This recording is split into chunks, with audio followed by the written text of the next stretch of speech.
Hello students, welcome back. I hope you all are doing well. आप लोग पढ़ाई ढंग से कर रहे होंगे। जो भी चैप्टर्स अपन ने अभी तक पढ़े हैं उनके क्वेश्चंस या उनके एनसीईआरटीज आपने रीड की होगी या उनके बैक क्वेश्चन आंसर्स भी किए होंगे। अगर नहीं तो हम जल्दी ही उनके एनसीईआरटी सॉल्यूशंस भी आपको प्रोवाइड करेंगे। Before we proceed, I again request you to do subscribe our channel, press the bell icon button to get the latest update from our end. In today's class, we will be starting the economics, the first chapter, development. We will try to understand what are the meaning of development, how development affects our life, how development impacts our standard of living, how development can help to improve our quality of living. अब development असल में होता क्या है, development कैसे हमारी ज़िंदगी को इम्पैक्ट करता है, रियल सेंस में डेवलपमेंट है क्या। तो आज का ये जो लेक्चर है हम कोशिश करेंगे आपको समझाएं हमारे economics text book chapter 1 development. I want each one of you to have a idea कि ये जब टर्म आप सुनते हैं तो आपके दिमाग में क्या आ रहा है। तो आपको लग रहा है सर डेवलपमेंट तो डेवलपमेंट होता है, किसी भी चीज़ को इम्प्रूवमेंट मान लो, बदलाव मान लो, इसमें क्या है। तो अब हम समझते हैं कि देखिए स्टूडेंट्स के बहुत अलग अलग क्वेश्चंस अराइज कर सकते हैं इस टॉपिक पे। We will try to understand कि डेवलपमेंट को हम समझते हैं किसी एग्जाम्पल के through. Let's try to understand. Development जो है देखिए एक बहुत बड़ा प्रोसेस है। आज आप लोग आसानी से अगर लेक्चर ले पा रहे हैं या आप लोग कुछ कर पा रहे हैं, ट्रैवल कर पा रहे हैं, कुछ वीडियोस बना पा रहे हैं, या आप अपने आसपास जो भी इलेक्ट्रॉनिक आइटम्स देख रहे हैं, एसी है, मोबाइल फ़ोन्स हैं, लैपटॉप्स हैं या टैबलेट्स हैं, ये सब एक टेक्नोलॉजी है। Over the period of time इसने इवॉल्व करा है। तो हम यहाँ पे एक दूसरा एग्जाम्पल लेके समझते हैं, देखते हैं बहुत सारे लोग शायद इसको एसोसिएट कर पाएँ। देखिए अगर डिस्कस करें कि पहले जो लोग हैं, देखो यहाँ पे कोशिश की गई है कि आपको समझाया जाए कि ट्रांसपोर्टेशन क्या होता है। अब अगर आप यहाँ पे लोगों को देखो, इन दोनों लोगों को, ये दोनों लोग पैरों पे जा रहे हैं और अपने जो भी कमोडिटी है, गुड्स है, उसको ट्रैवल कर रहे हैं। तो अब प्रॉब्लम ये है कि जब पैरों से जा रहे हैं तो सर आपको ही पता है सर पैरों से कितना ट्रैवल कर लेंगे। मान लो अगर हमें कुछ सामान लेके आना भी है तो ये तो पॉसिबल नहीं है कि हम हमारा कोई भी सामान किसी भी एरिया में पहुँचा दें। किसी भी एरिया में मतलब समझ रहे हैं आप, एरिया मतलब अगर मान लो आप गुजरात में रहते हैं या राजस्थान में रहते हैं और आपको वो कमोडिटी पहुंचानी है जम्मू एंड कश्मीर या केरला में, तो क्या आप बाय फुट पहुंचा पाएंगे? तो आप बोलेंगे सर उसके लिए गाड़ियां हैं ना। तो लेकिन गाड़ियां सीधी तो नहीं आई थी, हो सकता है इन्वेंशन ऑफ व्हील हुआ हो सकता है आपके दिमाग में ऐसा आ रहा होगा सर इसका मतलब जब एक व्हील बना तो इसने हमारे सामने बहुत बड़ी प्रॉब्लम सॉल्व करी। बिल्कुल, जब इन्वेंशन ऑफ व्हील था इससे जो लोगों ने दिमाग लगाया कि यार व्हील बनने से कितना इजी होगा। जैसे देखो अगर आप कंपैरेटिवली करो, यहाँ पे जो लोग सामान लेके जा रहे हैं प्लस यहाँ पे जो देखो बजरी लेके जा रहा है, इन दोनों में से कम जोर किसको आ रहा है? इसको आ रहा है सर, बिल्कुल इसको आ रहा है। और यहाँ पे जब आप नेक्स्ट देखोगे, जब हमने हॉर्स कार्ट जो है या बुलक कार्ट जो आप देखते हैं, वहाँ पे देखो थोड़ा सामान की जो कमोडिटी है, साइज है, क्वांटिटी है, क्या है? क्वांटिटी है सर, ये बढ़ जाती है। तो धीरे धीरे फिर आप बोलोगे सर यहाँ पे तो मशीन्स आ गई। अब ये जो मशीन है इसने तो सर और भी ज़्यादा सामान ले जाना स्टार्ट किया। तो व्हाट अबाउट शिप्स? अब देखो शिप्स है यहाँ पे, आप शिप्स इमेजिन भी नहीं करते कितना कार्गो एक साथ ले जा सकता है। तो अब यहाँ पे अगर एक एग्जाम्पल देखें, अभी एग्जाम्पल जो भी है आप समझ सकते हैं ट्रांसपोर्टेशन का है। किसका है? ट्रांसपोर्टेशन का है। तो यहाँ पे आप क्या समझ रहे हैं ट्रांसपोर्टेशन का मतलब? कि सर पहले जो ट्रांसपोर्टेशन था एंशिएंट जो ट्रांसपोर्टेशन है और आज जो मॉडर्न है, कौन सा? मॉडर्न। इनमें क्या कोई फर्क है? क्या इनमें कोई बदलाव आया है? तो यहाँ पे एंशिएंट से मॉडर्न ट्रांसपोर्टेशन जो हमारा है वो इतना ज़्यादा बदल चुका है और कहीं ना कहीं इसने हमारे जो भी डेवलपमेंटल गोल्स हैं उसको अचीव करा है। आज आप यहाँ बैठे बैठे अपने किसी भी ब्रांड के बारे में सोचिए, जो भी प्रोडक्ट आप बनाना चाहते हैं उसको आप अक्रॉस द ग्लोब कहीं पे भी सेल कर सकते हैं। अब आपको लग रहा है सर उससे क्या फ़ायदा? जैसे ही आपको ग्लोबल मार्केट का एक्सेस होता है तो आप अपने प्रोडक्ट्स को पुट कर पाते हो ग्लोबल मार्केट में, जिसकी वजह से जो आपके परचेस करने वाले लोग हैं, जो आपके कस्टमर्स होंगे, वो बहुत ज़्यादा होंगे। आपको पैसे कमाने का स्कोप ज़्यादा मिलेगा। तो क्या, अब वापस बैक टू द टॉपिक आते हैं। तो यहाँ पे एक छोटे से एग्जाम्पल से आपको समझाया कि कैसे डेवलपमेंट हेल्प करता है। इसी के साथ जो डेवलपमेंट की मीनिंग है अगर हम इसको समझने की कोशिश करें तो डेवलपमेंट का मतलब सर इंप्रूव करना हो सकता है। बिल्कुल हो सकता है इंप्रूव करना। कोई भी चीज़ हम इंप्रूव करें उसको डेवलपमेंट कह सकते हैं, बिल्कुल कह सकते हैं। किसी चीज़ को हम अपग्रेड कर रहे हैं, आप चाहे ओएस सोच लीजिए, सॉफ्टवेयर सोच लीजिए, इन सब को जो भी आप इमेजिन कर रहे हैं ये सब एग्जाम्पल है अपग्रेड के। आप अपने पढ़ने का स्टाइल देख लीजिए, नोटबुक्स देख लीजिए, पेन देख लीजिए, the clothes that you wear, the medicine that you are taking, the hospitals that you are going, हर दिन कुछ ना कुछ अपग्रेड हो रहा है, टेक्नोलॉजी अपग्रेड हो रही है। आपको लग रहा है सर हॉस्पिटल में क्या अपग्रेड हो रहा है, मशीन नहीं हो रही क्या? जो मशीन आपके ब्लड सैंपल्स को चेक कर रही है या एमआरआई हो रहा है आपका, ये सब जो भी हो रहा है ये सब इंप्रूवमेंट से तो है। तो यहाँ पे the process of developing growth directed change, देखिए ये सब क्या है, जितना ये चीज हुआ है, डेवलप हुआ है, ग्रोथ हुआ है, इन्होंने चेंज लेके आए हैं सर, चेंज। तो इसका मतलब सर चेंज भी डेवलपमेंट है क्या? अब देखो चेंज दो तरह के हो सकते हैं, चेंज हो सकता है एक तो पॉजिटिव, एक हो सकता है नेगेटिव। नेगेटिव चेंज में थोड़ा ना डेवलपमेंट बोलोगे आप, उसको तो आप बोलोगे सर हम तो बैकवर्ड चले गए, हम पीछे कहाँ पे आ गए, हाँ या ना? पॉजिटिव का मतलब क्या, फॉरवर्ड है सर, आगे जा रहे हैं, हाँ या ना? तो यहाँ पे ये डिफरेंस है। तो I hope you are able to understand. Sir इसका मतलब क्या रोड बनना सबके लिए डेवलपमेंट है? देखिए आप ये सब्जेक्टिव है, तो क्या सर डेवलपमेंट एक सब्जेक्टिव टर्म है? बिल्कुल सही बात है, डेवलपमेंट हो सकता है किसी लोगों के लिए कुछ हो, किसी लोगों के लिए कुछ हो। आगे हम समझेंगे इसी टॉपिक को। Let's proceed to the next part. अब देखो यहाँ पे आपके टेक्स्ट बुक में मैं बहुत बार बोल चुका हूँ बच्चों को, और अगेन मैं रिक्वेस्ट कर रहा हूँ please to make learning more effective. आप चाहते हैं अगर जो मैं पढ़ा रहा हूँ आपको ज़्यादा अच्छे से समझ में आए, तो kindly take a book with you, rough notebook and a pencil and a pen, all whatever necessary that stationery you require, please keep with you, keep it handy, so that whenever I am telling you something to do, kindly abide the instructions so that you can study well and understand the topic, what this topic is trying to tell you. Okay, now if we talk about the table, देखो आपके सामने एक table है जहाँ पे कुछ categories के बारे में बात की है।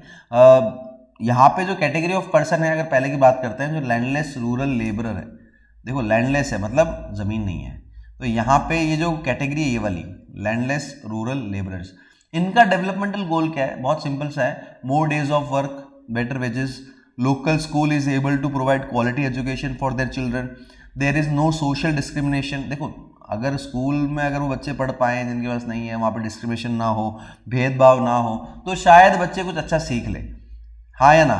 दे too can become leaders in the village. देखिए बेसिकली हर एक इंसान चाहेगा कि समाज के अंदर उसका एक इंपॉर्टेंस हो, एक पोजीशन हो, ये चाहे गरीब लोगों को मान लो या अमीर लोगों को मान लो, दोनों की इच्छा होती है।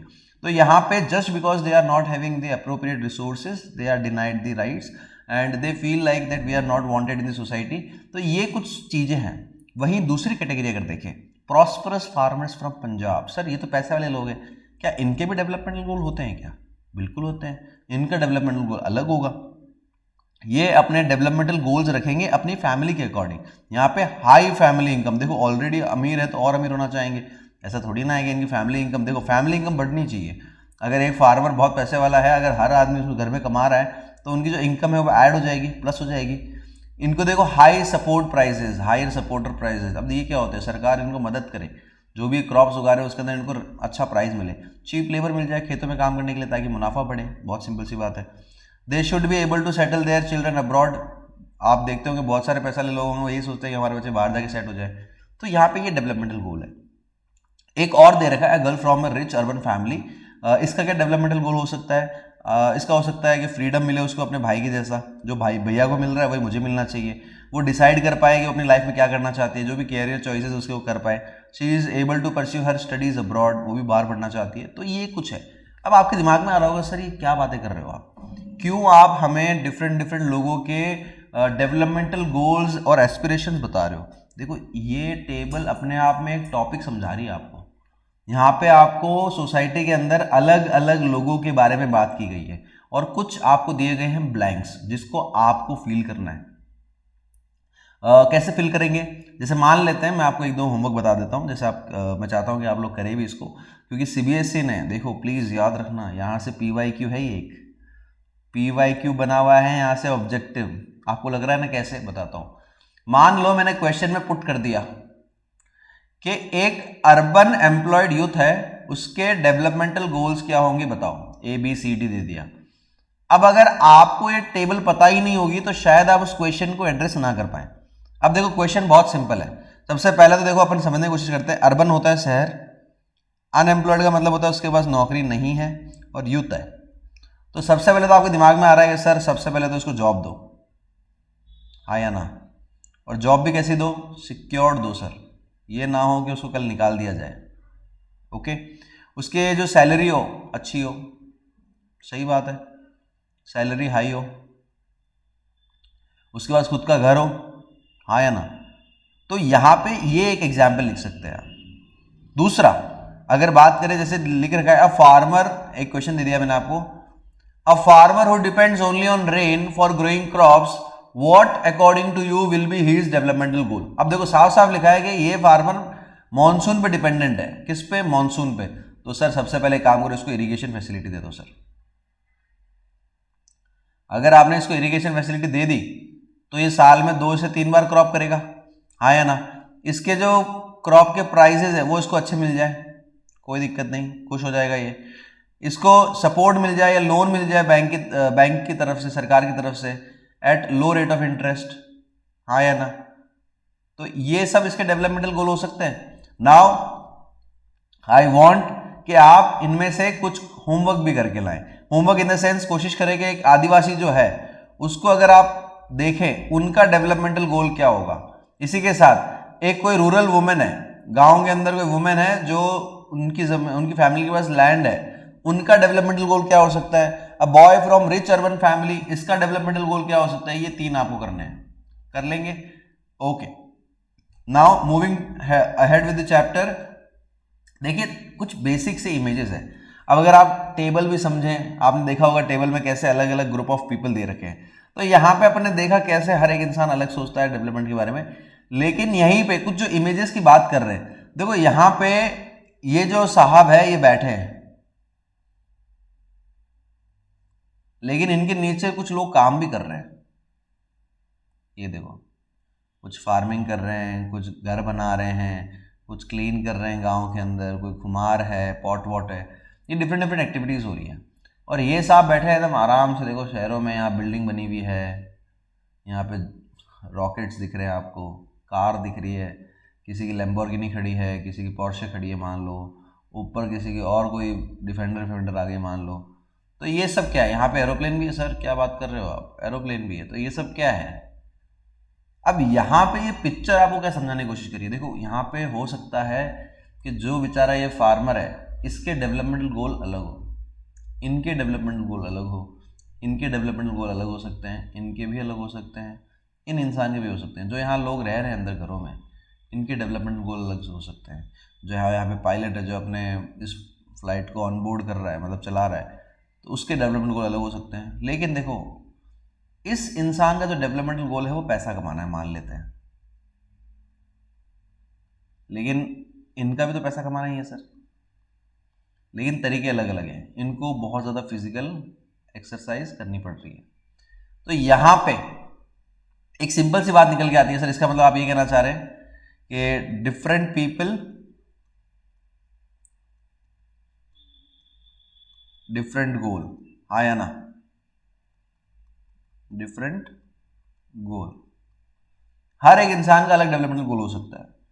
क्या एक इकोनॉमी में जो अपन मान लेते हैं, जैसे ये इकोनॉमी है जहाँ पे एक बंदा है जो साइकिल चला रहा है, यहाँ पे कुछ लोग हैं घर पे रह रहे हैं, ये गाड़ी चला रहे हैं, इन सब में कोई भी आप ऐसा बता सकते हो कि इंडिपेंडेंटली ग्रो कर जाए सिर्फ अगर इस बंदे को पैसा कमाना है।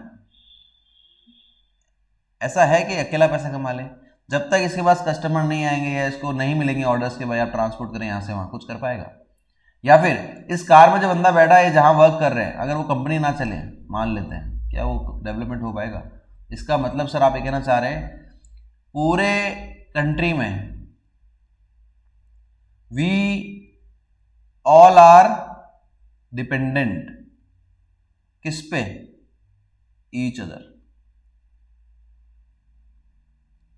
कैसे, अगर हर इंसान पैसा कमाएगा तभी पूरी इकोनॉमी ग्रो कर पाएगी। तो यहाँ पे हम इस चैप्टर के अंदर ऐसे ही कुछ टॉपिक्स को एड्रेस करेंगे।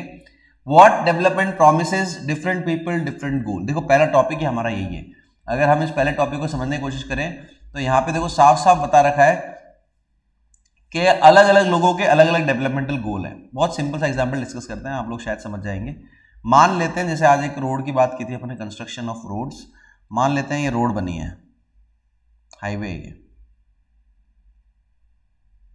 और ये प्लेस ए है, ये प्लेस बी है। कौन सी प्लेस है? बी प्लेस है। अब मान लेते हैं कि आप एक ट्रैवलर हैं, आपको ट्रैवल करना बहुत पसंद है, तो आप इस रोड को यूज करके यहां से यहां पहुंच गए। क्या ये आपके लिए डेवलपमेंट था? बिल्कुल सर डेवलपमेंट है, क्या दिक्कत है? रोड बनी है, इजीली मूवमेंट हो रहा है, गुड्स एंड हो जाएंगे, बिल्कुल सही डेवलपमेंट है। लेकिन जिस किसी किसान की, मान लेते हैं उस किसान के पास इतनी ही जमीन थी, इतने ही पैच में जमीन थी, ये जमीन उसकी थी, क्या उसका लैंड चला गया? नहीं चला गया। ये मत बोलना कि भाव बढ़ गया, अभी नहीं, अभी आप समझो, उस इंसान को जाना ही नहीं है फॉर एग्जाम्पल, क्या उस इंसान के लिए डेवलपमेंट था? No sir. इसका मतलब जो ट्रैवल कर रहे हैं, जो डेली कम्यूट कर रहे हैं, उनके लिए डेवलपमेंट है, लेकिन जिस किसान की जमीन गई है उनके लिए डेवलपमेंट है? बिल्कुल नहीं है। तो यहां पे हर एक इंसान डेवलपमेंट को अलग तरीके से देखता है। जैसे आपने बहुत बार सुना होगा, स्टैच्यू ऑफ यूनिटी बनाई, क्या जरूरत थी भाई उस स्टैच्यू ऑफ यूनिटी को बनाने की? इतना करोड़ों रुपए खर्च किए। आपको नहीं लग रहा कि अब वो एक हॉटस्पॉट बन चुका है टूरिज्म का? लोग वहां देखने आते हैं, इंडिया का नाम है पूरे वर्ल्ड में। बहुत बार आपको लग रहा होगा सर आसपास के जो इकोसिस्टम है उसको डैमेज किया या नहीं किया, या हो सकता है कि उन लोगों ने और भी कहीं जगह पे फॉरेस्ट को वापस लगाया होगा। लेकिन यहाँ पे अपने समझने वाली बात क्या है, जो लोग वहाँ पे आए हैं, जैसे टूरिज्म वालों मान लो, टैक्सी वालों को मान लो, होटल्स वालों को मान लो, उनका बिजनेस बढ़ा है कि नहीं बढ़ा है? वो लोग जब पैसा कमाएंगे तो अब ये भी तो सरकार ने कर रखा है मैंडेटरी कि जो भी आप पैसा कमाते हो, कंपनीज कमाती है, उनकी कॉर्पोरेट सोशल रिस्पॉन्सिबिलिटी होती है, CSR, जिसके थ्रू इनको सोसाइटी के लिए कुछ डेवलपमेंट करने होते हैं, बेनिफिट्स करने होते हैं, तो वो अपने इससे थ्रू कर सकते हैं। What may be development for one may not be development for others. It may even be destructive for others. Dam बनना मान लो एक डैम बनाया गया है। अब वो जो डैम है वो हो सकता है कि आसपास जो किसान है, जहां पे किसान है, वो तो उसको डेवलपमेंट माने, लेकिन जिस लोगों के वहां पे जमीन गई है, क्या उनके लिए डेवलपमेंट है? बिल्कुल नहीं सर, उनके लिए डेवलपमेंट नहीं है। तो ये टॉपिक आपको ये समझाना चाह रहा है। इसी के साथ साथ इनकम एंड अदर गोल्स जो है, यहाँ पे देखो हर एक इंसान यही चाहता है कि काम करके वो पैसा कमाए और अच्छे वेजेस होंगे, सैलरी होगी, तो उसको जो भी इच्छा है खरीदने की वो खरीद सकता है ना? तो फार्मर मान लो या कोई भी इंसान मान लो, सबकी यही इच्छा है कि वो पैसा अच्छे से कमाए। लेकिन क्या सिर्फ पैसा ही आपको जरूरी है? क्या सिर्फ पैसे से आप अच्छी जिंदगी जी सकते हो? तो यहां पे देखो हमें समझना पड़ेगा materialistic things and non materialistic thing, दो चीजें होती है। अब दो चीजें क्या होती है? मान लेते हैं कि यहां पे हमने जो देखा, पहला जो पॉइंट है, people desire regular work, better wages, decent prices for their crops और other products that they produce. अब हर एक इंसान की इच्छा है। Beside seeking income, people also seek things like equal treatment. देखो ये काम की बात है, अगर आपके साथ भेदभाव होगा तो आपको अच्छा नहीं लगेगा। आपको अगर फ्रीडम ना दी जाए तो भी आपको अच्छा नहीं लगेगा। सिक्योरिटी ना हो, रिस्पेक्ट ना हो, तो देखो यहाँ पे देखो ये बात तो क्लियर हो गई। तो सर इसका मतलब आप ये कह रहे हैं कि हमारे जीवन में other than money there are other things as well which we require to live our life peacefully और स्मूथली, रिस्पेक्टफुली। आप नॉन मटेरियल थिंग्स की भी इंपॉर्टेंट समझें, ये हमारी क्वालिटी ऑफ लाइफ को इंप्रूव करते हैं। समझाता हूं कैसे। आप मान लीजिए आपका जो फ्रेंड है आपकी लाइफ में, जो उसका इंपॉर्टेंस है, या कोई भी एक फैमिली मेंबर, कजिन होगा, कुछ भी होगा, मदर साइड से, फादर साइड से, वो आपके जीवन में होते हैं या आपके आसपास होते हैं, जब भी आप उनके अराउंड होते हैं, यू फील गुड, है ना? Don't get me wrong sir, ये दैट 1% क्या है? आप सब प्लीज ये समझ लीजिए, मैं आपको समझाना चाह रहा हूं कि पैसों के अलावा भी कुछ ऐसी चीजें हैं जो हमें हमारी लाइफ को जीने में हेल्प करते हैं। तो यहाँ पे आपको ये समझना है। इस टॉपिक से आपसे क्वेश्चन यही पूछा जा सकता है, are there any other important factor as well which you may need to live well? The answer is yes. Other than money, there is equal treatment, freedom, security, loyalty, happiness, security, equality, ये सब हमें चाहिए होती है हमारी ज़िंदगी में अच्छे से जीने के लिए। इसी के साथ हमारे अगले टॉपिक पे आते हैं। देखिए नेशनल डेवलपमेंट। अब देखो यहाँ पे बहुत इंपॉर्टेंट काम है। आपने बहुत बार सुना होगा कि जब सरकार कुछ कर लेती है उसके बाद बहुत सारे विवाद होते हैं। तो यहाँ पे जो डेवलपमेंट है, कौन सा डेवलपमेंट है? नेशनल डेवलपमेंट है। अब देखो यहाँ पे क्या है, अगर सेंट्रल गवर्नमेंट ने कुछ सोचा, मान लेते हैं कोई प्रोजेक्ट लेके आई, क्या लेके आई? प्रोजेक्ट, मान लेते हैं उसके अंदर 50% लोग बहुत खुश हुए, हैप्पी, सर इतनी खुशी कभी नहीं हुआ आज तक। अब लेकिन sir what about the rest, जो रेस्ट 50% है उनका क्या? ये क्या करेंगे? ये प्रोटेस्ट करेंगे। क्यों सर? क्योंकि इनको लग रहा है सरकार ने अपने पैसे बर्बाद कर दिए। जैसे छोटा सा एग्जाम्पल मान लेते हैं, एक मल्टीपर्पज़ प्रोजेक्ट है। क्या है? मल्टीपर्पज़ प्रोजेक्ट है। ये जो बना है इसकी लागत मान लेते हैं 1 लाख करोड़ है। अब लोग क्या बोलेंगे, ये क्यों बनाया भाई? काम करते हैं, हॉस्पिटल बनाते हैं, स्कूल बनाते हैं। अब कुछ लोग बोलते हैं कोई दिक्कत नहीं, अच्छी बात है यार, मल्टीपर्पज़ प्रोजेक्ट बनाए, लाइट बनेगी, बिजली बनेगी, लोगों को रोजगार मिलेगा, इसके बाद इससे बाकी चीज़ें भी की जा सकती है। लेकिन कुछ लोगों ने प्रॉब्लम क्रिएट कर दी। तो इसका मतलब ये तो क्लियर है, हमारे देश में बहुत बार डिफरेंट लोगों के लिए डेवलपमेंटल गोल्स दूसरे हैं, और बहुत बार लोगों के जो डेवलपमेंटल गोल्स हैं वो आपस में टकराते भी हैं, कन्फ्लिक्ट करते हैं। यही नेशनल डेवलपमेंट है। It is very important to keep in mind that different persons could have different as well as conflicting notion of a country's development. अब देखो इससे क्वेश्चन कैसे पूछ सकते हैं, आपको सीधा क्वेश्चन यही पूछा जाएगा कि भाई हमारे देश में लोगों के अलग अलग डेवलपमेंटल गोल्स हैं, इसको समझाओ। तो आप ये बहुत नॉर्मल बातों में समझा सकते हैं, नॉर्मल सेंटेंसेस के अंदर। नोशन का मतलब आइडिया होता है, प्लीज़ रिमेंबर, ये आइडिया है, ये आपको याद रखना है। इसी के साथ लेट्स मूव। अब देखते हैं कि हम कंट्रीज़ को कंपेयर कैसे करते हैं। देखो डेवलपमेंट जो चीज़ें हैं, आपने बहुत बार सुना होगा कि भाई अमेरिका इतना डेवलप्ड है, कनाडा इतना डेवलप्ड है, फिनलैंड डेवलप्ड है, स्वीडन है, नॉर्वे है। तो ये सब क्यों है, हम किस बेसिस पे बोलते हैं? तो देखो यहाँ पे इस चैप्टर के अंदर हमें 2 पैरामीटर्स पढ़ने हैं। 2 पैरामीटर्स मतलब 2 ऑर्गेनाइजेशन के बारे में। मैं आपको पहले बता देता हूँ, आगे जाके फिर पढ़ेंगे अपन। आपको दिमाग में रखना है कि एक तो है वर्ल्ड बैंक। सर ये वर्ल्ड बैंक क्या है? वर्ल्ड बैंक एक ऑर्गेनाइजेशन है, याद रखना। एक तो तरीका है इनका, तो सर दूसरा तरीका किसका है? ये भी याद रखना, दूसरा तरीका है यूएनडीपी का। पूरा चैप्टर इन 2 टॉपिक्स के इर्द गिर्द ही घूम रहा है। अब यहां पे जो ये वर्ल्ड बैंक है, इन्होंने बोला कि एक काम करो कि आप कंट्रीज को मेजर करो किसके बेसिस पे? मनी।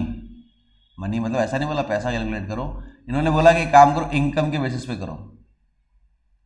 अब इनकम जो है, जो जनरल इनकम मानते हैं वो चेंज कर सकता है, क्योंकि पॉपुलेशन अलग अलग होती है हर कंट्री की। मान लेते इन्होंने कहा कि काम करो इनकम नहीं, एवरेज इनकम मान लो। क्या मान लो? Average income. अब एवरेज इनकम क्या होती है सर? एवरेज इनकम होती है, जैसे मान लो यहाँ पे अगर कैलकुलेट कर रहे हैं देखें तो टोटल पॉपुलेशन, टोटल इनकम, जो भी लोगों ने कमाया वो तो लिख दो आप ऊपर, और टोटल पॉपुलेशन लिख दो नीचे। तो जो भी आपका आंसर आएगा वो आपका क्या होगा? एवरेज इनकम होगा। अब यहां पे आपसे क्वेश्चन पूछेंगे कि भाई वर्ल्ड बैंक ने कौन सा क्राइटेरिया दिया है, तो आप बोलोगे पर कैपिटा इनकम या एवरेज इनकम। अब आपके सामने है 2 नाम। सर ये पर कैपिटा इनकम क्या होता है? पर कैपिटा इनकम कुछ नहीं है, एवरेज इनकम दूसरा नाम ही है। पूरे देश में जब कैलकुलेट करते हैं इनकम को, उसको जब जोड़ते हैं और उसको डिवाइड करते हैं, तो जो आंसर आता है वो आपका पर कैपिटा इनकम। इसका दूसरा नाम क्या है? एवरेज इनकम भी है। तो यहाँ पे आपको समझना होगा कि जो पर कैपिटा इनकम है, इसके थ्रू कोशिश की गई है कंट्रीज को मेजर करने की। अब देखो हमें मेजर करने से पता क्या चलता है कि कौन सी कंट्री फर्स्ट पोजीशन पे, सेकंड पे कौन सी है, हम अगर पीछे लाई कर रहे हैं तो क्यों लाई कर रहे हैं, क्या क्या तरीकों से हम इंप्रूव करें, हमारे पर कैपिटा इनकम कैसे बढ़े, इन सब के बारे में हम डिस्कस कर लेंगे। नेक्स्ट, अब जो वर्ल्ड बैंक है, इनके जो क्राइटेरिया है, इन्होंने साफ साफ बोल दिया भाई कि भाई अगर आप इतना डॉलर कमा रहे हो, कितना डॉलर? 49300। अब देखो हो सकता है आपकी बुक के अंदर ही फिगर थोड़ा 60,000 के आसपास हो, तो डोंट वरी, अगर 60K के आसपास भी है तो उसके आगे ईयर भी होगा, वो ईयर कुछ और होगा, 21 या 20 ऐसा कुछ हो सकता है। आप अपने टेक्स्ट बुक में देख लेना, यहाँ पे 2019 के बारे में दे रखा है डेटा जो है। तो यहाँ पे वर्ल्ड बैंक ने बोला कि अगर कोई कंट्री की $49,300 पर एनम, क्या? पर एनम, तो यहाँ पे जो पर एनम है, अगर कोई कंट्री के अंदर पर कैपिटा इनकम इतना होता है तो वो हाई इनकम या रिच कंट्रीज में आएगा। किस में आएगा? रिच कंट्रीज में। लेकिन अगर लेस देन $2500 है तो वो हो जाएंगे लो इनकम कंट्रीज या पुअर कंट्रीज मान लो। लेकिन इंडिया किस में आता है? लो मिडिल इनकम कंट्रीज में। याद रखना, यहां से एमसीक्यू आएगा। इंडिया किसके अंदर आता है? Low middle income. इनका जो यूएस जो पर कैपिटा इनकम है वो है $6,700। अब देखो, आपको ऐसा लग रहा है कि सर आंसर में कैसे यूज करेंगे इन पॉइंट्स को? आपको सीधा लिखना है। क्वेश्चन क्या होगा आपसे क्वेश्चन होगा ये, मान लेते हैं कि जो वर्ल्ड बैंक है, ये रहा ऊपर नाम लिखा है, इनका क्राइटेरिया क्या है समझाओ। तो इनका क्राइटेरिया क्या है अभी डिस्कस किया, पर कैपिटा इनकम या एवरेज इनकम, हाँ या ना। अभी जो एवरेज इनकम है ये इनका क्राइटेरिया है। अब वर्ल्ड डेवलपमेंट रिपोर्ट जो है वो कौन पब्लिश करता है? वर्ल्ड बैंक करता है। ये दिमाग में रह जाएगा सर, कोई बड़ी बात नहीं, वर्ल्ड आ रहा है, दोनों में कॉमन है। वर्ल्ड डेवलपमेंट रिपोर्ट किसकी है? वर्ल्ड बैंक की है। 2 पॉइंट हो गए। तीसरा पॉइंट आपका हो गया रिच कंट्रीज, चौथा पॉइंट हो गया आपका पुअर कंट्रीज या लो इनकम कंट्रीज, पांचवा हो गया इंडिया कम्स अंडर दिस। अब लास्ट में आप अपना आंसर कंक्लूड कर सकते हैं। 6th पॉइंट आप बनाओ कि सारी जो भी रिच कंट्रीज है इनमें से हटा दो किसको? मिडल ईस्ट को। अब यहां से एक नया क्वेश्चन बन रहा है कि भाई जो मिडल ईस्ट है उनको क्यों नहीं बोलते डेवलप्ड कंट्रीज? अब देखो, यहां पे मिडल ईस्ट में जो लोग डिपेंडेंट है वो किस पे है? ऑयल पे। इसकी वजह से क्या हो रहा है? जो इनकम इनइक्वालिटी है क्या है वो बहुत ज़्यादा है, इंक्रीज होती जा रही है। और बाकी चीज़ें जो ह्यूमन राइट्स है या ह्यूमन ग्राउंड्स पे जो डेवलपमेंट्स है वो बहुत लो है। दिमाग में रखना, आप अपने आंसर में यूज कर सकते हो the rich countries excluding Middle East are generally called developed countries. तो ये एक तरीका है। अब आपके दिमाग में एक चीज तो आई होगी, सर आपने बोल तो दिया कि एवरेज इनकम से कैलकुलेट करो। चलो एक मान लेते हैं, इंडिया का एग्जाम्पल लेते हैं। इंडिया की आबादी है 140 करोड़। कितनी है? 1.4 बिलियन। अगर इनकी पर कैपिटा इनकम जोड़े, मान लेते हैं कुछ भी आया है, एक अमाउंट मान लेते हैं अमाउंट आया 1 lakh rupees for example. Random बोला है मैंने, आप इतना भावुक मत हो जाना कि सर इतना कैसे हो सकता है। मान लो 1 लाख है। अब मैं जो आप लोग पढ़ा रहा हूं, मान लेते हैं मेरी इनकम है 10,000 रुपये, बहुत है। लेकिन यहाँ पे पर कैपिटा इनकम कितनी आई? 1 लाख आई। अंबानी की क्या 1 लाख है क्या? नो सर, अंबानी की 1 लाख कैसे हो सकती है? तो अब आपके दिमाग में एक सवाल आया होगा, सर एवरेज इनकम तो 1 लाख निकली थी, आपकी इनकम तो है ही नहीं सर, क्या मतलब निकला? लेकिन अंबानी की तो बहुत ज़्यादा है सर। तो एवरेज इनकम तो कोई आसपास ही नहीं है, एवरेज इनकम तो कोई ढंग का सोल्यूशन ही नहीं प्रोवाइड कर रहा है। यही इसकी लिमिटेशन है। आप लोगों को समझना होगा, आपसे क्वेश्चन पूछा जा सकता है कि वर्ल्ड बैंक ने जो क्राइटेरिया दिया है उसमें कोई कमी है क्या? क्या वर्ल्ड बैंक ने जो क्राइटेरिया दिया है वो एकदम सही है? The answer is no. सही तो बिल्कुल नहीं है। एवरेज इनकम से हमें सिर्फ रफ आइडिया पता चल रहा है और कुछ नहीं। तो हमें रफ आइडिया से हम क्या देश का डेवलपमेंट बता सकते हैं? The answer is no. इसका मतलब इसमें लिमिटेशंस तो है। इसी के साथ एवरेज इनकम क्या होता है? देखो, एवरेज इनकम जो है एक रफ आइडिया देता है कि पीपल क्या अर्न कर रहे हैं, लेकिन ये आपसे रियल इनकम हाइड कर लेता है। प्लीज याद रखना, क्या हाइड करता है सर? Real income. याद रहेगा, आप लोग जब जैसे ही यहाँ पे देख रहे हैं रियल इनकम जो है, अगर ये हट रही है तो आप डिसीजन कैसे लेंगे, पॉलिसी कैसे बनाएंगे, गवर्नमेंट फंक्शन कैसे करेगी? Not possible. यहीं पे the gap between the rich are earning and what poor people are earning बहुत ज़्यादा है। जैसे अभी एग्जाम्पल लिया था, एक मैं कमा रहा था 10,000, एक अंबानी साहब है मोर देन पता नहीं कितना अमाउंट है। कोई गैप बहुत ज़्यादा हो रहा है सर। प्लस पॉपुलेशन भी बहुत वेरी करेगी सर, एवरेज तो सही आ ही नहीं सकता। How income is distributed among people, we don't get enough on this. अब छोटा सा एग्जाम्पल है, अगर आपको पूछा जाए कि यहाँ पे आप कंट्री ए में रहना पसंद करोगे या कंट्री बी में, हर एक बच्चा आंख बंद करके बोलेगा सर कंट्री ए बढ़िया है सर। अब आपको एवरेज निकालना आता है क्या? मैं चाहता हूं कि आप लोग सब एवरेज निकालें, बहुत सिंपल होता है। यहाँ पे साफ साफ लिख रखा है कि सिटीजन 1 2 3 4 5 इनकी जो इनकम है वो लिख रखी है। अब इनको एवरेज करोगे तो यहाँ पे आपको मिलेगा 10,000। क्या मिलेगा? 10,000। सेम 48,000 500 500 500, यहाँ पे भी 10,000। अब आपको लग रहा है सर आंसर तो सेम आ गया, लेकिन आपसे अगर वो पूछे कि आप कौन सी कंट्री में रहना चाहते हो तो लेकिन आप ए क्यों प्रीफर करोगे? सर ए में देखो इनकम ज्यादा है, यहाँ पे साफ पता चल रहा है कि ए में जो सिटीजन है 1 2 3 4 5, यहाँ पे अमीर और गरीब में डिफरेंस बहुत कम है। और कंट्री बी में देखो सर 4 लोग 500 कमा रहे हैं और एक इंसान है 48,000 कमा रहा है। मैं तो अगर कंट्री बी में बनूंगा तो इंसान 500 ही बनूंगा सर, मुझे 1 2 3 4 बनना ही नहीं है। क्यों बनना चाहूंगा मैं? जब मेरे पास इतना पैसा मिल रहा है मैं तो यही बनूंगा और मैं ही शासन करूंगा देश पे, इतना पैसा कमा के लोगों को परेशान करूंगा मान लो। तो क्या एवरेज इनकम हमें कोई ढंग से कोई कंक्लूजन प्रोवाइड कर पा रहा है? The answer is no. तो प्लीज कोशिश करें कि आप लोग इन ऐसे क्वेश्चंस को यूज करें। पिछली बार पूछा था PYQ है ये कि एवरेजेस क्यों कैलकुलेट करते हैं। एवरेज सिर्फ रफ आइडिया कैलकुलेट करने के लिए होता है। आप अपनी क्लास में भी सोच सकते हैं मैथ्स के पेपर में एवरेज मार्क्स क्या रहे, साइंस के पेपर में एवरेज मार्क्स क्या रहे क्लास के, तो उससे अपन को एकदम रियल मार्क्स तो पता नहीं चलते स्टूडेंट के।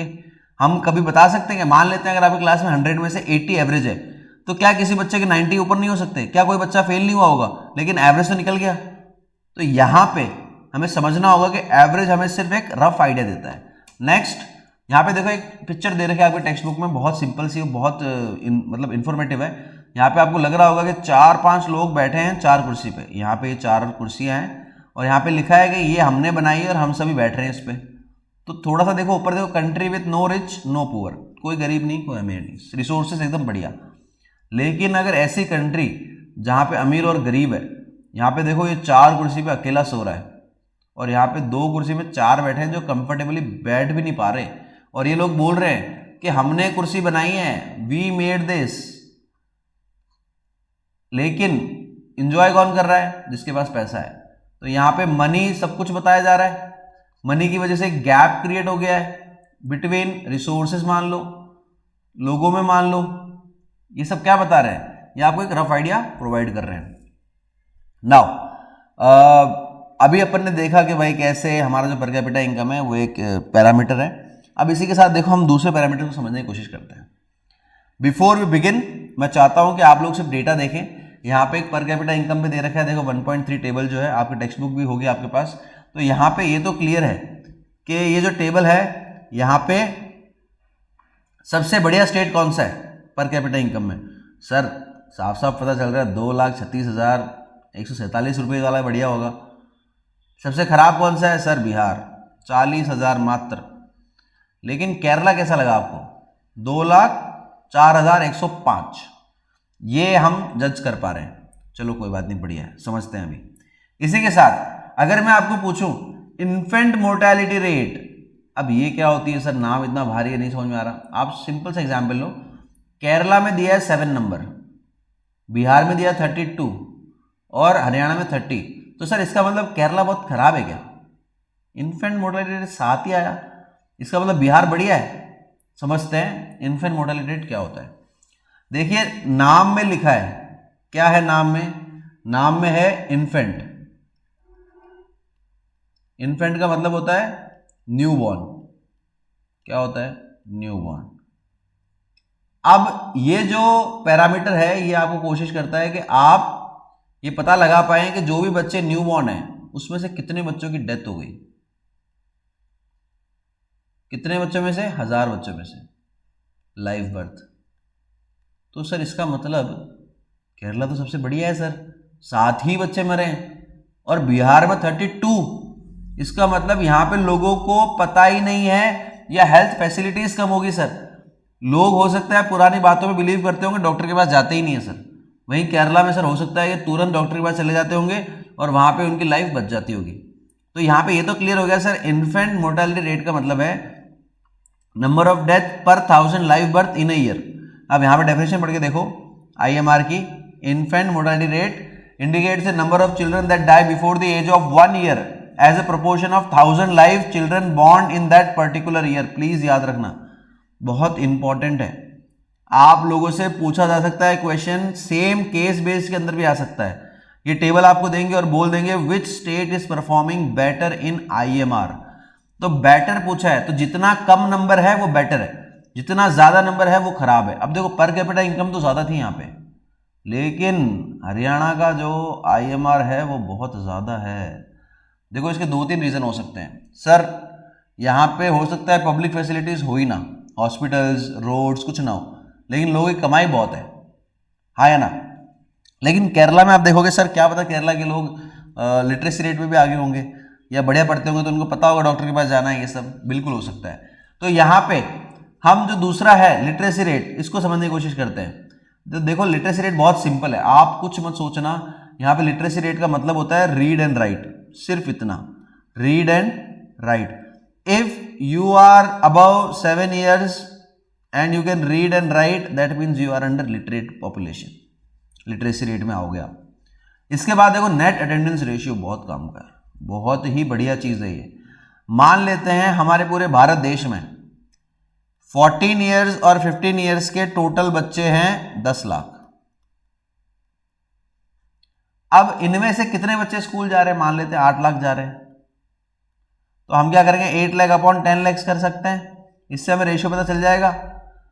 लेकिन अब आपके मन में आ रहा होगा सर हमें पता ही क्यों करना है। देखिए जब सरकार को पता चलेगा कि बच्चे जो हैं वो 10th क्लास में या स्कूल ड्रॉप्स कर रहे हैं, 12th में नहीं पढ़ रहे हैं, तो रीज़न क्या है? क्या इनकम रीज़न है?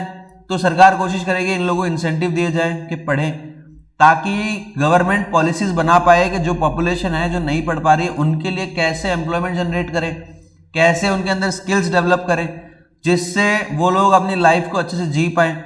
तो यहाँ पे देखो नेट अटेंडेंस रेशियो बहुत सिंपल है, total number of children of age group between 14 to 15 years attending school as a percentage of total number of children in the same age group. पूरे देश में इस एज ग्रुप में कितने बच्चे हैं उसको आप डिनोमिनेटर में लिखोगे, कितने बच्चे स्कूल जा रहे हैं उसी एज ग्रुप में, या आप न्यूमरेटर में लिख दोगे, और आपको जो रेशियो मिलेगा वो नेट अटेंडेंस रेशियो का है। अब अगर आपको बोला जाए कि भाई आप NAR देख के बताओ कि कौन सा स्टेट बढ़िया परफॉर्म कर रहा है, तो देखो केरला में देखो 83 है, बेस्ट है, 83% मान लो, रेशियो मान लो कि 83 स्टूडेंट्स जा रहे हैं, कितनी अच्छी बात है 83%। लेकिन वहीं आप बिहार में 43 पे आ गया। तो यहां पे एक बात तो क्लियर है, हरियाणा के पास पर कैपिटा इनकम ज्यादा है लेकिन बाकी चीजों में पीछे लाई कर रहा है। तो इसका मतलब सिर्फ इनकम से चीजें बढ़िया नहीं होती है, कुछ और चीजें भी हैं जो हमारी जिंदगी को इंप्रूव करने में काम करता है। यहाँ पे public facilities, schools, hospitals, parks, public space मान लो, PDS मान लो, ये सब हमारे लाइफ को इंप्रूव करने में काम करता है। तो आप इन टेबल्स को ध्यान से देखना, केस बेस के अंदर क्वेश्चन पूछ सकते हैं। अगर आपसे पूछा जाए, वर्ल्ड बैंक का डिस्कस किया था कि एवरेज इनकम में लिमिटेशंस हैं, लेकिन इसके अलावा कुछ और पैरामीटर्स भी आगे डिस्कस करेंगे, तो याद रखना IMR, LR, NAR, ये 3 अभी डिस्कस किए हैं, आगे और हैं 2। नेक्स्ट इनकी वो डेफिनेशन मैंने लिख दी है, infant mortality rate, literacy rate, net attendance ratio. आप चाहें तो यहाँ से कॉपी भी कर सकते हैं और बुक में भी पढ़ी हुई है, आप वहां से भी पढ़ सकते हैं। Next let's try to understand public facilities क्या होती है। देखिए आपसे क्वेश्चन पूछा जाएगा कि money in your pocket can not buy all the goods and services that you may need to live well. इसी स्टेटमेंट को मैंने डबल इन्वर्टेड कॉमा में क्लोज किया और बोल दिया आपको कि explain the statement with suitable example. तो आप इसको कैसे समझाएंगे? तो यहां पे हम समझने की कोशिश करते हैं कि देखिए सर बात सिंपल सी है कि जो मेटेरियलिस्टिक गुड्स होते हैं वो तो चलो ठीक है, हमें कभी भी खरीद सकते हैं, पैसा आया, लेकिन what about non materialistic goods जो हम पैसों से खरीद ही नहीं सकते? सर ऐसी कौन सी चीजें हैं? सर मान लो हमारे देश में पोल्यूशन बहुत ज्यादा हो गया, तो इसका मतलब क्या आप पैसे देके पोल्यूशन फ्री एनवायरनमेंट खरीद सकते हैं? The answer is no. आप एयर प्यूरिफायर तो खरीद लोगे अपने घर के अंदर, लेकिन आपको घर से बाहर स्टेप आउट तो करना ही पड़ेगा कभी ना कभी, तब आप पोल्यूशन के चपेट में आ जाओगे। तो यहां पे जब सारे लोग जागरूक होंगे तब चीजें पॉसिबल है। इसी के सर दूसरा एक और चीज है सर, बिना मिलावट की मेडिसिन। हम कितना भी पैसे वाले बन जाए लेकिन कोई श्योरिटी है क्या, गारंटी है क्या कि आपको जो मेडिसिन मिल रही है वो एकदम सही है? ये तभी सही होगी जब लोगों की मॉरल वैल्यूज सही होगी। मॉरल वैल्यूज मतलब कैसे सर? अगर मान लो जो मेडिसिन बना रहा है उसको ये बात बचपन में सिखाई जाए, या उसको ये बात पता हो कि पैसा कमाना इंपॉर्टेंट तो है लेकिन इतना इंपॉर्टेंट भी नहीं कि लोगों की लाइफ के साथ खेला जाए या लोगों की लाइफ को रिस्क पे रखा जाए। तो ये चीजें आप स्टार्टिंग से सिखाओगे लोगों को तभी पॉसिबल है। इसी के साथ साथ जो बीमारी फ्री एनवायरनमेंट है, मान लो आप क्या पैसे देके अपने पूरे इंडिया को अवेयरनेस करा सकते हो? The answer is no. इसी के साथ साथ अपन ने जब कोरोना वायरस देखा था, ये जो इंसिडेंट देखा था 2020 में, अगर हम उसमें कलेक्टिवली काम नहीं करते, मान लो हम हो सकता है कि कोशिश करते कि ना मानते इस बात को, तो वहां पे प्रॉब्लम से हम कैसे लड़ते। तो यहाँ पे सर ये बात तो क्लियर है कि हमें हमारी जिंदगी जीने के लिए स्कूल बढ़िया होनी चाहिए सर, ताकि बच्चे एजुकेशन अच्छे से हासिल करें। अगर एजुकेशन अच्छे से हासिल करेंगे तो जो डॉक्टर्स हैं उनके पास लोग जल्दी जाएंगे, कुछ भी बीमारी होगी तो हो सकता है उनकी जो लाइफ है, उनको अपने हेल्थ के बारे में ज़्यादा पता होगा। जब स्कूल्स में जाएंगे तो अच्छे से एजुकेशन होगी, उनको बॉडी के फंक्शंस के बारे में पता होगा, तो वो अपनी बॉडी का ध्यान रखेंगे। इसी के साथ साथ अगर ट्रांसपोर्टेशन लोगों को मिलेगा तो लोग इजीली पैसा कमा पाएंगे, प्लेस ए टू प्लेस भी जा पाएंगे। पार्क्स होने चाहिए, पीडीएस होना चाहिए। पीडीएस क्यों होना चाहिए? ताकि हमारे जो नेशनल सिक्योरिटी स्कीम्स हैं, या फिर फूड सिक्योरिटी मान लो, नेशनल सिक्योरिटी स्कीम्स या फूड सिक्योरिटी मान लो, इन सबको इंश्योर कर सकते हो। अगर लोगों तक खाना ही नहीं पहुंचेगा तो लोग माल न्यूट्रिशन से सफर कर सकते हैं। तो आप लोगों को यहाँ पे समझना पड़ेगा कि पब्लिक फैसिलिटीज, जो हॉस्पिटल्स हैं, स्कूल्स हैं, ट्रांसपोर्टेशन है, पब्लिक पार्क्स हैं, पब्लिक डिस्ट्रीब्यूशन सिस्टम है, ये सब के सब हमें हेल्प कर रहे हैं हमारे देश के अंदर डेवलपमेंट करने में। अगर हम हरियाणा का केस डिस्कस करें तो अगर वहां पे स्कूल्स या फिर स्कूल्स अच्छे होते या फिर हॉस्पिटल्स अच्छे होते तो शायद लोग अवेयर होते कि हमें इनकी सर्विसेज अवेल करनी चाहिए, तो वहां पे आईएमआर को रिड्यूस किया जा सकता था। सेम बिहार में पॉसिबल था। तो आप ऐसे सिचुएशंस भी यूज कर सकते हैं। Please remember students, public facilities are the most important services that individuals require to improve their quality. Now, before we proceed, I hope you are able to understand what I am trying to convey. If you felt that this lecture is helpful, kindly share this with your friends or other school friends. This will help us to grow. Do tell them to subscribe and press the bell icon button. Okay, now let's move further. Next, there are few tables given in the text book. यहाँ पे देखो BMI की बात चल रही है। अब देखो बीएमआई भी एक इंपॉर्टेंट पैरामीटर है। हमने क्या क्या डिस्कस किया अभी तक, याद है क्या? अब आप लोग देखो यहाँ पे कुछ टेबल के अंदर data regarding India and it's neighbouring country भी दे रखा है। कुछ कंट्रीज हैं यहाँ पे, आप लोग समझना, जैसे इंडिया है, इंडिया की रैंक याद रखना, क्वेश्चन पूछा गया है, ऑब्जेक्टिव 132 दे रखा है। ईयर भी देखना, यहाँ पे 2021 का है। आपकी किताब में क्या दे रखा है वो देख लेना। आपसे बहुत बार क्वेश्चन पूछा जाएगा कि जो HDI है, रैंकिंग है, इसके अंदर म्यांमार इंडिया से पीछे या आगे, तो आप आराम से कर दोगे पीछे। श्रीलंका आगे, याद रखना, ये एक एक्सेप्शन है। एमसीक्यू दिया हुआ भी एनसीईआरटी में, ये भी आप ध्यान रखना। इसी के साथ जो हमारे इसके अंदर दो पैरामीटर्स और ऐड हुए हैं, कौन से हैं सर? एक तो बहुत सिंपल सा है, life expectancy. At the time of birth ही आप बता दें कि ये इंसान कितना जिएगा, बच्चा कितना जिएगा। बेसिकली ये तब पॉसिबल हो पाता है जब हम हमारे आसपास की टेक्नोलॉजी और जो भी ग्रोथ हो रही है उसको देख लें। ठीक है, तो यहाँ पे आप याद रखना कि एक और पैरामीटर है बीएमआई। अभी बीएमआई क्या होता है सर? देखो बीएमआई से हमें पता चलता है कि हमारी पॉपुलेशन हेल्दी है या ओबेस है, हेल्दी है या ओबेसिटी से जूझ रही है। अगर हमारे लोग जितने ज़्यादा मोटे होंगे उतनी ज़्यादा बीमारी होगी, तो सरकार की कॉस्ट बढ़ेगी। बीएमआई से हमें पता चलता है कि हमारे जो हाइट है या हमारी जो एज है उसके हिसाब से हमारा हाइट और वेट कितना होना चाहिए। तो यहाँ से आप बेसिकली पता लगा सकते हैं। अगर आप देखें तो बहुत सिंपल है, इसका जो फॉर्मूला है कि आप लोग आराम से अपना बीएमआई कैलकुलेट कर सकते हैं। मैं चाहता हूं कि आप अपने घर में बीएमआई कैलकुलेट करें, और इसकी एक रेंज होती है कि अगर आप 17 से 25 के बीच में हैं तब तो ठीक है, अगर आप ज़्यादा हैं तो आप ओबेस हैं। क्या हैं? ओबेस हैं। अगर कम है तो आप अंडरवेट हैं। क्या हैं? अंडरवेट है। अब इससे भी हम पता लगा सकते हैं कि देश डेवलप्ड है या नहीं। तो इसका मतलब सर आपने तो बहुत सारी बात बता दी। आपने पर कैपिटा इनकम बताया था वर्ल्ड बैंक का, बिल्कुल सही बात है, ये पैरामीटर था वर्ल्ड बैंक का। तो सर यूएनडीपी की भी तो बात की थी आपने, तो यूएनडीपी का हो गया पर कैपिटा इनकम के साथ साथ plus IMR, LR, NAR, BMI, याद रहेगा बीएमआई प्लस लाइफ एक्सपेक्टेंसी, ये कुछ पैरामीटर्स हैं। कर लेंगे क्या?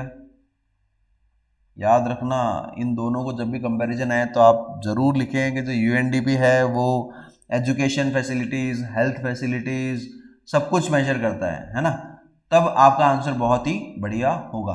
अब यहाँ पे मैंने डाल दिया ह्यूमन डेवलपमेंट रिपोर्ट यूएनडीपी की है, याद रखना। वर्ल्ड बैंक की कौन सी थी? World development report.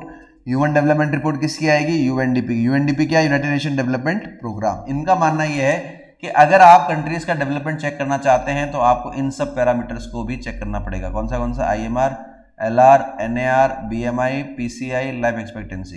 तो आपसे जब कंपैरिजन पूछे कि जैसे मान लो एक तो है वर्ल्ड बैंक और एक है यूएनडीपी, कौन सा बढ़िया है? आंख बंद करके बोलना यूएनडीपी। क्यों बढ़िया है? यूएनडीपी के अंदर बहुत सारे पैरामीटर्स कैलकुलेट होते हैं जिससे हमें पता चलता है कि देश डेवलप्ड है या नहीं है। लेकिन वर्ल्ड बैंक के अंदर सिर्फ पर कैपिटा इनकम है, जिससे हमें क्लियर कट नहीं पता चलता कि कौन सा देश डेवलप्ड है कौन सा नहीं, ये आप बता सकते हैं। अब देखो हमारा जो डेवलपमेंट है, हम इतना डेवलपमेंट के पीछे भाग रहे हैं। मान लेते हैं हमने हमारी सीमेंट इंडस्ट्री बना ली। अब हम सीमेंट इंडस्ट्री के पीछे इतना भाग रहे हैं कि हम सीमेंट का यूज हर जगह कर रहे हैं। मान लो अब जब फाइंडिंग्स हुई, पता चला कि cement industry is one of the most polluting industry in the world. अब आप सोचिए हमने इतना डेवलपमेंट कर दिया सीमेंट यूज करके, तो हमारा जो डेवलपमेंट है क्या लंबे समय तक चल पाएगा? आपको लग रहा है सर क्यों नहीं चल पाएगा? देखिए होता क्या है, सीमेंट इंडस्ट्री का जो डस्ट है वो जब लैंड पे डिपॉजिट होता है उसकी वजह से जो पानी है वो इनफिल्ट्रेट नहीं हो पाता, पेनिट्रेट नहीं कर पाता ग्राउंड वाटर टेबल तक, जिसकी वजह से ग्राउंड वाटर टेबल रिचार्ज नहीं होती। अब यहाँ पे दो एग्जाम्पल है। देखो सस्टेनेबिलिटी ऑफ डेवलपमेंट, अगर आपको याद हो हमने सस्टेनेबल डेवलपमेंट पढ़ा था chapter 1 of geography, resource and development. If you remember, if not then you can go and check our playlist given in the channel. Geography की हमने प्लेलिस्ट बना रखी है, चैप्टर 1 के बारे में बता रखा है, वहां पे सस्टेनेबल डेवलपमेंट दोबारा देख लेना। अब देखो यहाँ पे सस्टेनेबिलिटी का मतलब ये होता है कि जो डेवलपमेंट आप कर रहे हैं वो कब तक चलेगा। ऐसा ना हो कि आज आप जो डेवलपमेंट कर रहे हैं 5 साल बाद तो खत्म, मतलब 5 साल बाद कुछ और ही हो रहा है, जो भी पैसा लगाया सब बर्बाद। अब अगर ऐसा काम करोगे तो हमारा जो डेवलपमेंट है क्या वो सस्टेनेबल है? No sir, not sustainable. तो यहाँ पे इसी सिचुएशन को समझाने के लिए दो एग्जाम्पल यूज करें, और बहुत ही सिंपल और रिलेवेंट एग्जाम्पल है। सबसे पहला है केस ऑफ ग्राउंड वाटर। अब आप लोग पंजाब या वेस्टर्न यूपी जब जाएंगे, यहां पे लोगों को देखेंगे इतना ज्यादा ग्राउंड वाटर यूज कर लिया है कि जिस रेट से वो यूज कर रहे हैं, मतलब मान लो जो यूज का रेट है वो इतना ज्यादा है, किससे? रेट ऑफ रिचार्ज से, जो रिचार्ज हो रहा है ग्राउंड वाटर। अब उसकी तो मतलब इतनी स्लो रेट है कि कुछ कह ही नहीं सकते। तो अब होगा क्या, जो आप यूज कर रहे हो और जो रिचार्ज हो रहा है उसमें डिफरेंस जब ज्यादा होता है तो स्कैरसिटी बनती जाती है। इसका मतलब सर आप ये कहना चाह रहे हैं ग्राउंड वाटर को ज्यादा यूज नहीं करना चाहिए था पंजाब और वेस्टर्न यूपी में, ग्राउंड वाटर सिर्फ पीने के लिए यूज करना चाहिए था। अगर वो पीने के लिए यूज करते तो शायद स्कैरसिटी के चांसेस कम रहते, लेकिन उन्होंने कोशिश की कि उससे खेती की जाए। अब हो सकता है कि वहां पे शायद कैनाल सिस्टम इतना वेल डेवलप नहीं हुआ है, अभी भी हर खेतों में नहीं पहुंचा होगा, तो फार्मर ने सोचा कि हम खेती क्यों ना करें, ग्राउंड वाटर के अंदर ट्यूबवेल्स लगाओ, जितनी लगा सकते हो उतनी लगाओ, जितना हो सके उतना पानी यूज करो और खेती करो, पैसा कमाओ। अब उन्होंने कुछ समय के लिए पैसा कमाने के लिए बहुत ज्यादा पानी तो यूज कर लिया, लेकिन नेचर के साथ खिलवाड़ कर ली। दूसरा जो एग्जाम्पल है वो है नेचुरल रिसोर्स। अब यहाँ पे किताब के अंदर जो दूसरा एग्जाम्पल दिया गया है वो ऑयल के बारे में है। अब ये जो ऑयल रिजर्व है, देखो ये आपको पता है लिमिटेड है सर, हम सबको पता है ये नॉन रिन्यूएबल है और ये लिमिटेड है। अगर इनको एक बार यूज कर लिया तो चांसेस नेक्स्ट टू इम्पॉसिबल है कि ये रिन्यू हो जाए। लेकिन हम क्या करते हैं, हम एक्सप्लोरेशन करते रहते हैं, रिसर्च करते रहते हैं, ढूंढते रहते हैं, एक्सप्लोर करते रहते हैं। अब एक्सप्लोर क्या करते हैं, कहाँ तेल मिल जाए, आज अगर यहाँ मिला है तो कोशिश करते हैं कल यहाँ मिल जाए, कल यहाँ मिल जाए, कल यहाँ मिल जाए, अगर हमारे देश में है तो। नहीं है तो हम क्या करेंगे सर, बहुत सिंपल है सर, इंपोर्ट कर लेना, दूसरी कंट्रीज को पैसे दो और खरीद लो। जब हम इंपोर्ट करते हैं तो बहुत बार क्या होता है, हमारा जो बिल है वो इतना ज़्यादा होता है कि हमारे मैक्सिमम जो भी रिसोर्सेज हैं वो बिल पे करने में चले जाते हैं, तो हम डेवलपमेंट कब करेंगे। तो यहाँ पे इस टॉपिक के अंदर देखो क्वेश्चन पूछा गया है बोर्ड में कि why the issue of sustainability important in today's time.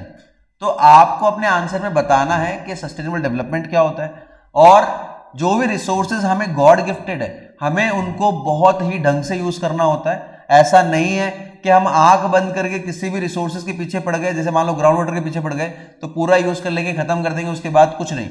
अगर ऐसा हो भी जाता, मान लो कोई और पानी का सोर्स था ही नहीं, सिर्फ ग्राउंड वाटर ही था, तो आप सोचो इस एरिया में कितनी प्रॉब्लम आ जाती अगर कोई रिवर ना होती, कैनाल ना होती।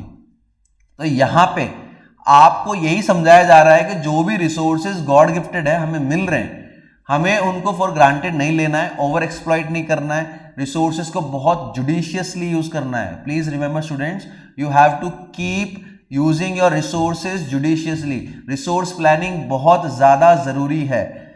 सो यहां तक आई गेस मैंने मेरे पूरे चैप्टर को बहुत ही डिटेल में समझा दिया है। आप लोग कोशिश करें कि कोई भी पार्ट अगर समझ में नहीं आया है तो दोबारा जाके एक बार देख लें। Please do subscribe our channel, press the bell icon button to get the latest updates from our end. I hope you are trying to learn what we are trying to convey. Try to solve the questions. If you have any query, do reach us. We will try to solve your queries as soon as possible. Now signing off. Thank you so much.